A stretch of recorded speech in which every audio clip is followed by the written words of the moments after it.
Hey everybody, this is Vince Miller. Thank you so much for joining me for another devotional. Today we are in Malachi chapter 2. I'm going to read verse 3. This one's an interesting one here. Hope you like it. It says, "Behold, I will rebuke your offspring," says God, "and spread the dung on your faces, the dung of your offerings, and you shall be taken away with it." What an image, right? So in context, what has happened is that the spiritual leaders of the land have allowed less than acceptable sacrifices on God's altar. What they've been doing is trying to appease the people and their poverty. Therefore, the priests have allowed them to bring some pretty crappy sacrifices. The problem is that this is outright disobedient, which brings dishonor to God's name. Thus, the people are not being blessed by their sacrifices. They're actually being cursed, and the spiritual leaders are at fault. Therefore, God promises to do two things to these spiritual leaders. First, he promises to scold their children. And then second, he promises to shame them publicly by wiping the refuse of their crappy sacrifices on their faces and then walking them out of the city.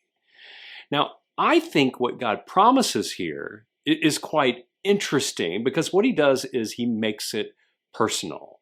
And he makes it personal because it is personal. Sacrifice was God's means of personal and spiritual care for his believers, his followers, and the leaders have cheapened and devalued this process. Therefore, God is saying, I'm going to devalue you as you have devalued me and my process and my children.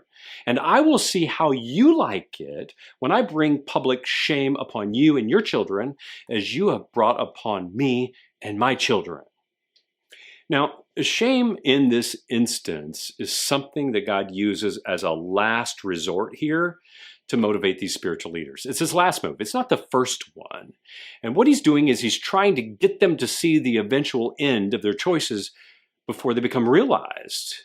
He wants them to play the tape of shame forward in a very personal way as it relates to their name and future generations, hoping that this will motivate them.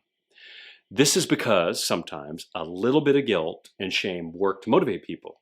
Now, we should use it sparingly, but in the end, it's a much better option than going through the experience of actually living in shame with dung on your face, right?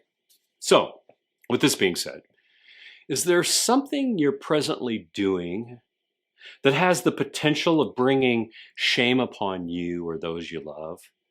If so, can I persuade you to change course today? Change course before you go through the crappiest experience of your life. See what I did there? And then for those of you who know men who might be on the verge of shame, can I encourage you to speak into their life today? Maybe even share this video with them before they experience dung on their face. Because no one wants to go through that, fellas. No one.